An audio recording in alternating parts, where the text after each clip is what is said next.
안녕하세요. 자, 제 이름은 임세진이고요. 몇 가지 말씀을 드리고 강의를 진행을 하도록 하겠습니다. 첫 번째입니다. 여러분 이 자리에 앉아 계시는 목표는 명확하죠. 세무사 시험에 합격하기 위해서.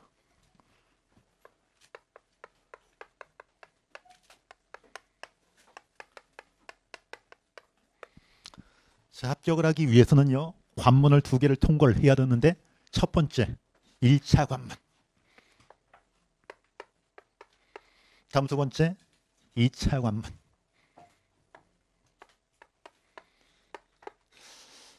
일차 시험 과목이 이제 여러 가지가 있는데 그 중에서 회계학만 말씀을 드리면 회계학.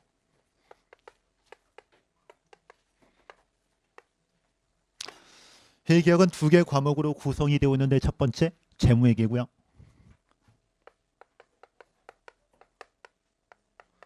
다음 두 번째 원가관리회계고요.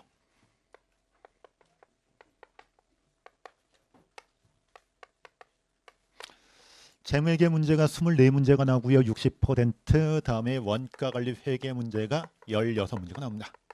40%. 자, 1차 시험에서 제가 보기에 여러분들 목표 점수는요. 요곳에 국헌에서 말씀드리면 11문제에서 12문제. 이 정도 맞으면요. 절대로 시험에서 떨어지지 않습니다. 속으로 이런 생각을 하실 수가 있어. 16문제가 나오면 16문제를 다 맞춰야지 왜 이것만 맞춰도 된다고 얘기할까? 코이유가 있습니다. 조금 전에 말씀드렸다시피 이것만 맞춰도 절대로 시험에서 떨어지지 않아요. 다음에요. 16문제가 모두 다 시간 내에 풀 수 있는 문제가 나오게 되면 다 풀어야 되겠죠. 그런데 변별력 문제 때문에요. 이 중에서 한 4-5문제 정도는 시간 내에 풀 수 없는 문제가 출제가 될 수가 있습니다. 그것들까지 푸실 필요는 전혀 없습니다. 그것들 빼고 나머지 문제 풀고요. 그리고 여기에서 또 많은 문제를 풀게 되면 시험에 합격하는데 전혀 지장이 없어요. 다음에 2차 시험요. 과목이 4과목이 있는데 그 중에 회계학 일부라고 하는 과목이 있습니다.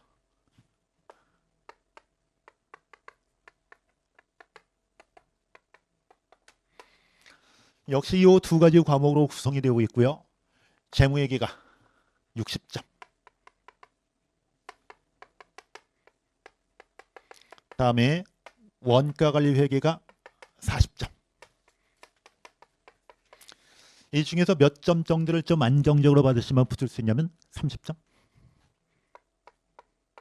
최소 30점이요. 이 정도 받게 되면 원가 때문에 절대로 시험에서 떨어지지 않을 겁니다. 그러면 이렇게 점수를 받기 위해서는 여러분이 원가관리회계를 이제 전혀 모르시기 때문에 이 자리에 앉아 계시는 거죠. 강의를 들으실 수밖에 없고요. 강의. 저는 강의 진행을 철저히 어떻게 할 거냐면 이해 위주로 할 겁니다. 본문의 내용을 다 설명을 드릴 거고요. 중요한 내용들은 다 설명을 드릴 거고요. 뭐 너무 지엽적이거나 이 과정에서 여러분이 아실 필요가 없는 내용들은 제가 스킵하고 넘어가는 파트가 틀림없이 있을 거고요. 다음에 본문의 예제를 풀어드릴 거고요. 중요한 예제들. 그 다음에 뒤에 연습 문제가 있습니다. 주관식 문제들. 그런데 그 주관식 문제들이 상당히 중요합니다. 시간 관계상 다 풀어드릴 수는 없고요. 일부 문제만 제가 풀어드릴 겁니다. 다음에 객관식 기출문제집이 딸려있죠.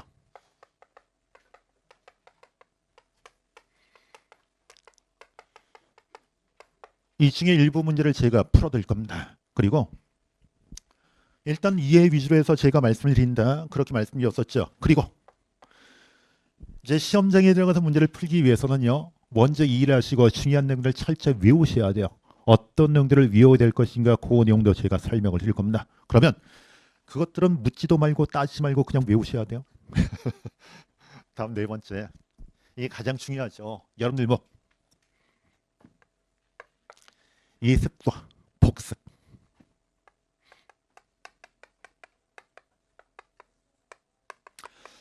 예습은 굉장히 좋은 공부 방법입니다. 그런데 아주 치명적인 약점이 있습니다.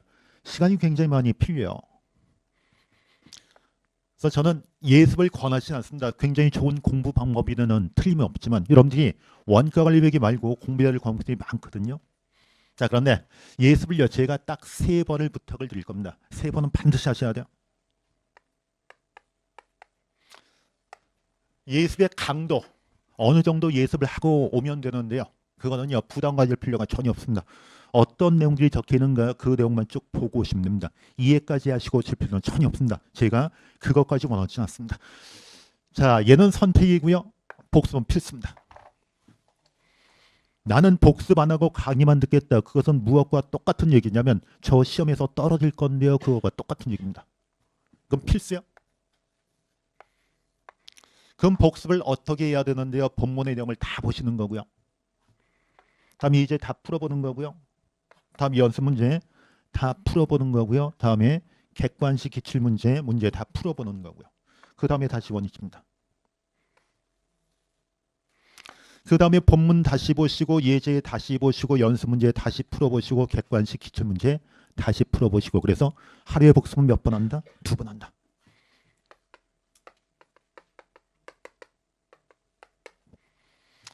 그러면 복습을 왜 2번을 해야 되는지 이유가 있을 거요. 나는 한 번만 하면 될 것 같은데 그런데 그렇지 않아요.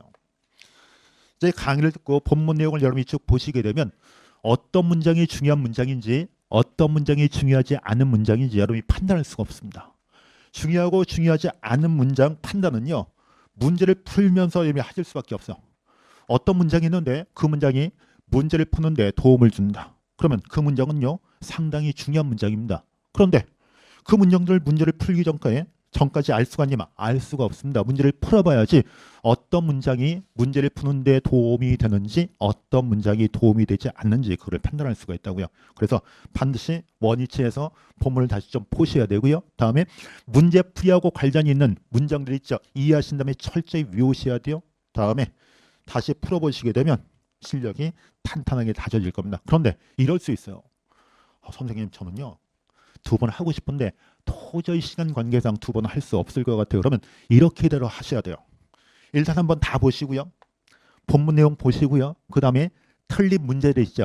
틀린 문제들이라도 반드시 다시 한번 좀 보셔야 됩니다. 거기까지는 하셔야 돼요. 그래야지 실력이 쌓입니다.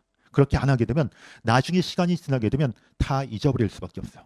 다음에 복습할 때요. 조금 전에 제가 말씀드렸다시피 중요한 내용들은 다 외우셔야 돼요. 먼저 이해부터 하고요. 그 다음에 철저히 외우셔야 돼요.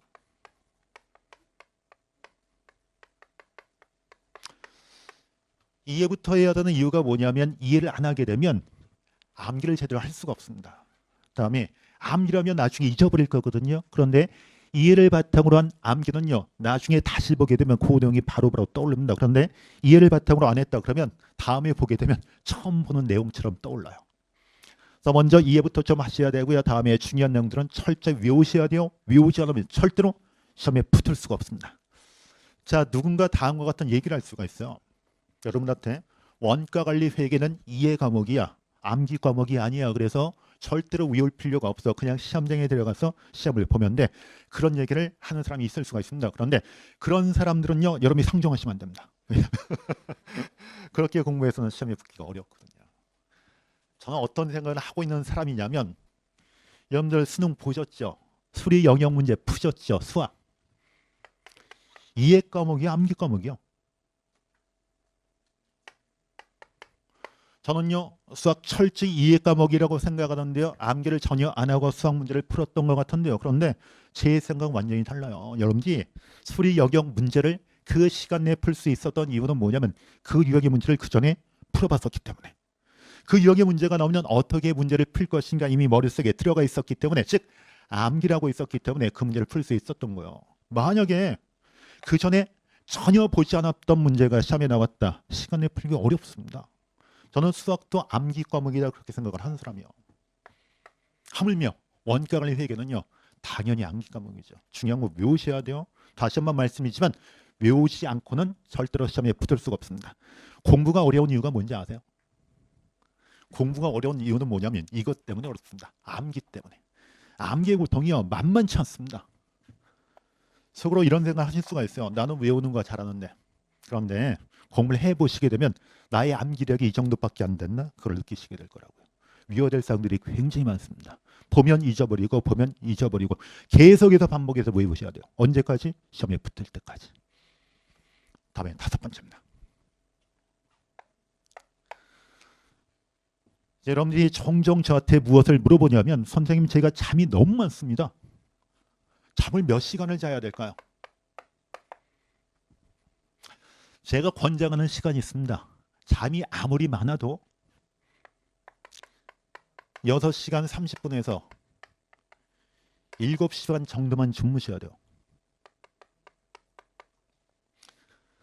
나는 7시간을 자도 머리가 멍한데요. 더 자고 싶은데요. 그런데 이거 이상 주무시게 되면 더 이상 수험생이 될 수가 없어요. 왜냐하면 공부할 양이 굉장히 많거든요. 이거보다 많이 이제 주무시게 되면 공부 시간이 줄어들 수밖에 없어요. 그래서 그날 배운 거를요, 그날 다 여러분들 것으로 만들 수가 없습니다. 그래서 가급적 이 선은 지키시고요. 다음에 6번째. 상담을 하게 되면 종종 또 무엇도 물어보냐면 제가 TV를 너무 좋아하는데요. TV를 어떻게 해야 될까? 이걸 물어봐. 이걸 왜 나한테 물어봐 이걸. 근데 대답을 또 해줄 수밖에 없죠. 물어보니까. TV 안 볼 수는 없습니다. 보실 수밖에 없죠. 그런데 절대로 무엇은 손대지 않는다. 드라마는 손대지 않는다. 드라마에 손을 대게 되면 공부가 제대로 될 수가 없어요. 앉아가지고 이 책을 보시는 것이 아니고요. 머릿속으로 대본을 쓰고 있습니다. 야, 다음에는 주인공이 어떻게 될까? 누구랑 결혼할까? 죽을까? 살까? 대본을 쓰고 있다고. 절대로 드라마는 손대는 거 아닙니다. 한 번 보고 잊어버릴 수 있는 것들이 있죠. 그것만 좀 보시고요. 다음에 7번째. 영화는 어떻게 할까요? 영화는 뭐 가끔가다 보실 수밖에 없죠. 그런데 이것도 마찬가지로 한 번 보고 잊어버릴 수 있는 거. 절대로 무엇을 보시면 안 되냐면 강한 여운을 주는 영화는 보시면 안 됩니다. 제가요, 영화를 굉장히 좋아하는 편이요.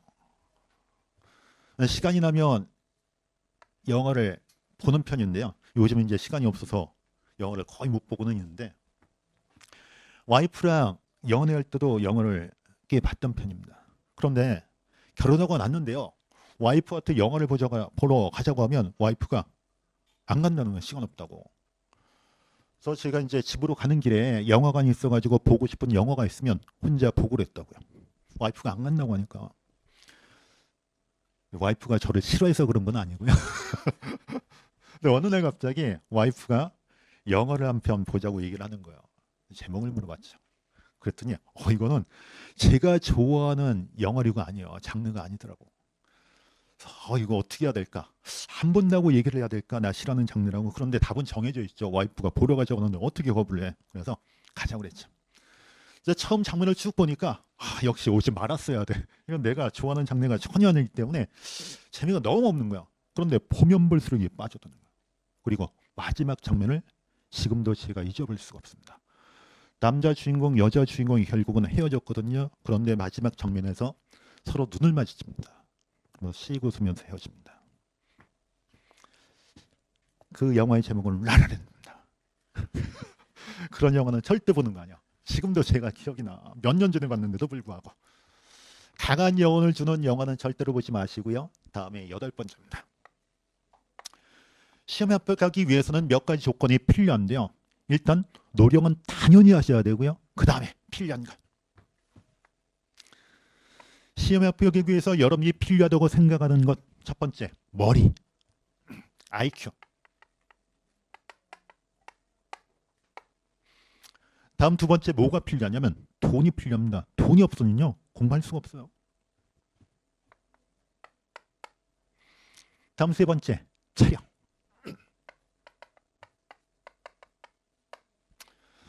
여러분들은 이 중에서 무엇이 가장 중요하다고 생각하세요? 거의 대부분의 분들은 머리라고 생각할 겁니다. 아주 특출난 머리를 갖고 있다. 그러면 공부할 때 굉장히 편한 거는 틀림없는 사실입니다. 그런데 그런 분들은 그렇게 많지 않아요. 거의 머리는요 비슷비슷합니다. 그리고 앞에 사람 머리 달려 있죠. 옆에 사람 머리 달려 있죠. 뒤에 사람 머리 달려 있습니다. 다 머리는 달려 있어요. IQ는 비슷비슷합니다. IQ가 높아야지 공부를 잘할 것 같은데 그런데 그렇잖아요. 고1 때요. 우리 반에서 IQ가 가장 높았던 친구가 156인가 157인가 그랬습니다. IQ 테스트가 끝난 다음에 이 친구를 우리 담임선생님이 부르셨어요. 틀림없이 다음과 같은 말씀을 하셨겠죠. 이 정도 IQ면 IQ가 굉장히 높은 거 아니야? 네가 IQ가 굉장히 높은 편이다. 다른 생각하지 말고 공부에 전념해라. 그러면 틀림없이 너는 너가 원하는 대학을 갈 것이다. 그 얘기를 하셨을 거예요. 그런데 얘는요, 오히려 공부를 중간 정도밖에 못했습니다. 얘보다 훨씬 더 머리가 안 좋았던 친구가요, 우리 반 1등을 했고요. 서울대 법대를 들어갔습니다. 그래서 사법고시 붙었습니다. 얘가 중요한 것이 아니고요, 다른 것이 훨씬 더 중요해요. 자, 돈요. 돈이 해결이 됐으니까 여러분 이 자리에 안경이 있겠죠. 뭐 이건 여러분이 신경 쓸 필요가 없는 사항일 거고요. 현재 상태에서. 이제 남아있는 체력입니다. 체력이요, 의외로 굉장히 중요합니다. 이런 생각을 하실 수가 있어. 나는 이 중에서 얘가 가장 안 중요하다고 생각하는데, 그런데 그렇지 않아요. 공부하다 보면 체력이 상당히 많이 필요합니다. 나는 공부를 하면서 지금까지 체력이 딸렸던 적이 한 번도 없는데요. 공부를 잘못하신 거예요, 지금까지. 공부를 열심히 하시다 보면 체력이 딸릴 수밖에 없어요. 특히 이 공부를 하시다 보면 체력이 딸린다고 하는 생각을 하실 수밖에 없습니다. 그리고 여러분들은 이미 성장이 멈추지 않았나요? 나는 성장하고 있다, 그렇지 않습니다. 성장은 이미 멈췄어요. 여러분들한테는 노화가 시작이 되고 있습니다. 키가 크고 있나요? 안 크고 있지. 키가 안 크면 노화가 시작이 되는 거예요. 노화가 시작이 되게 되면 체력이요, 급격히 떨어질 수밖에 없습니다. 이 체력 관리를 좀 하셔야 돼요. 하루에 운동을요, 한 30분 정도는 하셔야 돼요.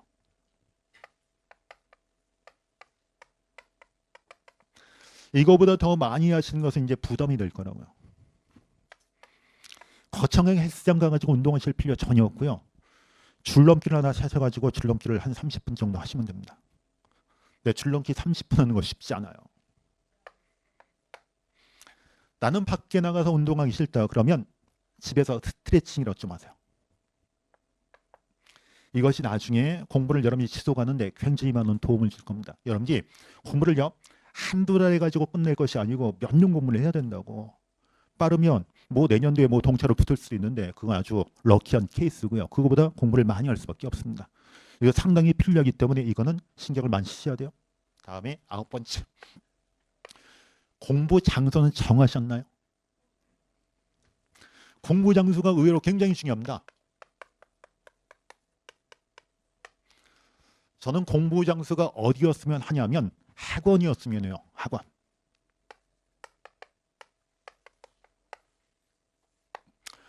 왜 학원이어야 되는데 그 이유가 있습니다. 나는 집에서 공부를 하고 싶은데, 자, 집에서 공부를 해도 된다. 그 요건이 있습니다. 나는 집에 가서 지금까지 열심히 공부를 했었다. 그리고 집에서 공부했을 때 성과가 굉장히 좋았다. 효과가 굉장히 좋았다. 그 경우에는요, 집에서 하셔도 전혀 상관이 없습니다. 그런데 거의 대부분의 분들은 집에서 공부를 하게 되면 망하게 되고 있습니다. 여기서 하셔야 되는데 그 이유가 몇 가지가 있는데요. 그 중에서 가장 중요한 이유가 뭐냐면, 이제 혼자 공부를 하게 되면 내가 얼마나 열심히 공부를 하고 있는지 아니면 공부를 열심히 안 하고 있는지 판단하기가 굉장히 어렵습니다. 공부를 열심히 하는지 공부를 열심히 안 하는지, 그거는요, 무엇을 가지고 비교를 해야 되냐면 여러분들 경쟁자를 가지고, 경쟁자들보다 열심히 해야 돼요. 그런데 혼자 공부를 하시게 되면 경쟁자들이 눈에 들어오지 않습니다. 학원에서는요, 경쟁자들을 많이 볼 수 있죠. 저 사람이 굉장히 열심히 공부하네. 저 사람도 열심히 공부하네. 나도 열심히 공부를 해야 되겠네. 그 생각을 할 수가 있다고. 그래서 학원에서 가급적 공부를 하시고요. 다음에 학원에서 공부를 하시게 되면 좋은 점이 있습니다. 그 점이 뭐냐면, 이제 예전에 고등학교 때 제 친구들 얘기를 좀 해드리면, 항상 같이 붙어 다니는 두 친구가 있어서, 한 친구는 키가 조금 작았고요. 한 친구는 키가 굉장히 컸습니다. 이 친구는 공부를 잘했던 친구고요. 이 친구는 공부를 그렇게 잘하지 못했던 친구예요. 그런데 어느 날부터 요들이 항상 붙어 다니는 거예요.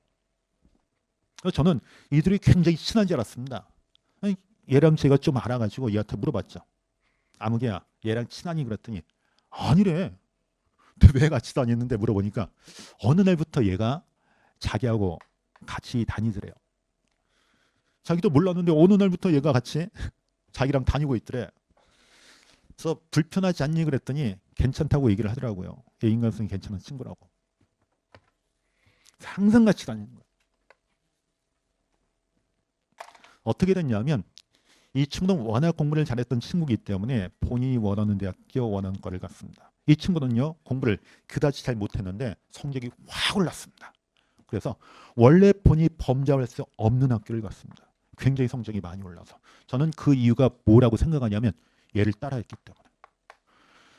이 반에서 공부를 하시게 되면 누가 공부를 잘하고 누가 공부를 못하고 그것이 판단이 되게 돼요. 그러면 공부를 잘하는 사람이 보인다 그러면 옆자리 앉는 거예요 그냥. 그래서 그 사람이 어떻게 공부하는가 그거 따라하시면 됩니다. 그러면 그 친구가 팁을 줄 수가 있습니다. 이 공부는 이렇게 해라, 저 공부는 저렇게 해라. 저는 얘가 여태 틀림없이 팁을 줬다고 생각을 해요. 그것이 합격 가능성을 높일 수가 있습니다. 그러면 이 생각하실 수가 있어. 치사하게 치사한 게 어디 있어요. 시험에 붙어야지. 불법이 아닌 한 합격 가능성을 높일 수 있는 방법이 있다면 그 방법을 반드시 따르셔야 돼요. 그래야지 시험에 붙습니다. 다음 10번째입니다. 이 시험에 붙기 위해서는요. 지속적으로 이제 긴 장기간 동안에 시험 준비를 하셔야 돼요. 버텨야 된다고. 버티기 위해서는 뭐가 필요하냐면 절실함이 필요합니다. 절실하지 않으면 이 자리에 계속 앉아 있을 수가 없어. 이거 항상 생각하셔야 돼요. 내가 왜 세무사 시험 준비를 하려고 했는지, 왜 내가 세무사 시험에 합격을 해야 되는지 그거 항상 생각하셔야 됩니다. 그래야지 버틸 수 있습니다. 버텨야지 살아나요. 지금은 빼곡하게 여러분들 앉아 계시죠. 그런데 조금 지나면 이제 슬슬 빠지기 시작합니다. 그럼 이 생각 드시죠. 돈 내고 왜 빠지는데? 빠집니다. 상당히 많은 분이 빠져. 버티면 빠지기 때문에 합격 가능성은 높아집니다. 버티는 사람들. 근데 버티기 위해서는 이게 필요합니다. 절실함. 자, 무엇 때문에 내가 이 세무사 시험 준비를 하려고 하는지 그 이유는 사람마다 다 달라요. 그런데 그 다른 이유가 절실해야 돼요. 나는 돈 때문에 하는 거야. 절실해야 되고요. 나는 잠 때문에 하는 거예요. 세무사 시험이 합격을 하면 시간이 굉장히 많은 것으로 내가 알고 있어. 그래서 잠도 푹 잘 수 있어. 그럼 상관없습니다. 절실해야 돼요. 다음에 11번째. 제가 3가지를 부탁드릴 겁니다.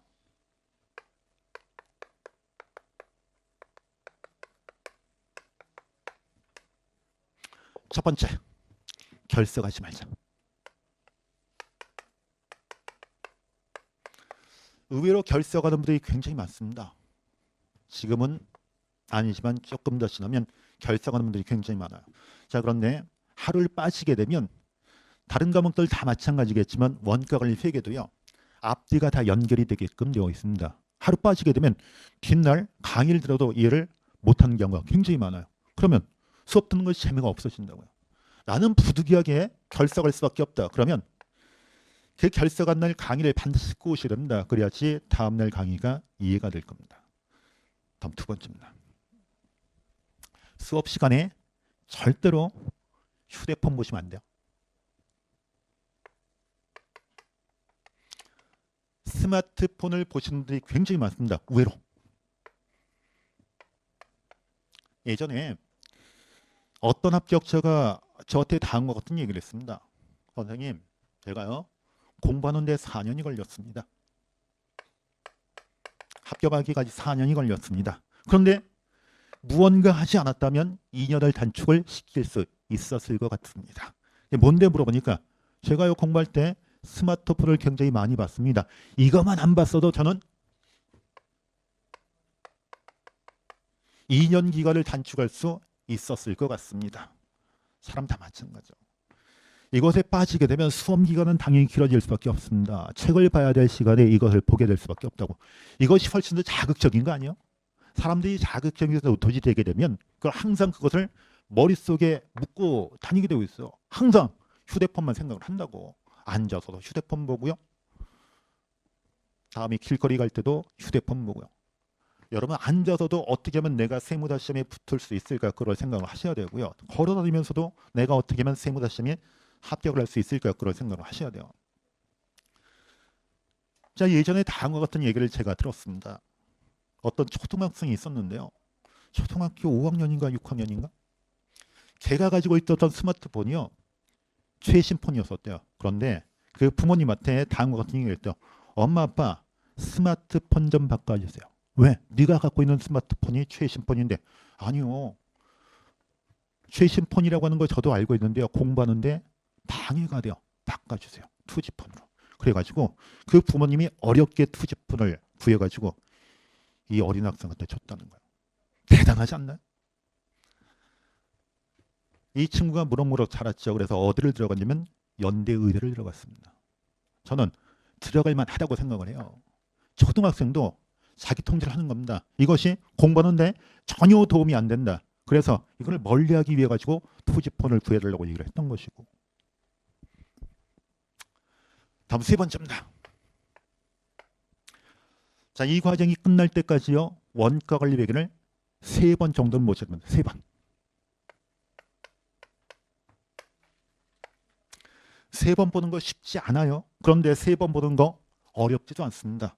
어떻게 3번 보면 되는데 하루에 가급적 복습을 2번 하자 그렇게 말씀드렸죠. 그리고 우리가 중간중간에 모의고사를 볼 겁니다. 모의고사 그냥 참여만 하시면 안 되고요. 시험 준비를 하시고 모의고사를 보셔야 돼요. 그러면 모의고사 준비할 때 한 번 더 볼 수 있는 거 아니에요? 그러면 3번을 보시게 될 겁니다. 그러면 왜 3번을 봐야 되는데? 제가 뇌에 대해서 뭐 아는 것은 전혀 없습니다. 그런데 뇌과학자들이 다 한 것 같은 얘기를 해요. 2번을 보면 단기 기억으로 머문다. 그런데 3번을 보게 되면 장기 기억으로 넘어간다. 반드시 장기 기억으로 넘겨 놓으셔야 돼요. 장기 기억으로 넘겨 놓으시게 되면 좋은 점이 뭔데, 나중에 시간이 지나게 되면 봤던 것들이 거의 대부분 이제 머리에서 사라지게 돼요. 그런데 3번 본 상태에서 다음에 다시 한번 보게 되면 바로바로 봤던 내용들이 떠오릅니다. 그런데 2번까지 보고 단기 기억으로 머물게 했다. 그때는요, 다시 보게 돼도 기억이 잘 나지 않습니다. 그래서 반드시 장기 기억으로 넘겨 놓으셔야 돼요. 가급적 3번 보자. 요 3가지를 부탁드릴 겁니다. 그래야지 합격성이 높아져요.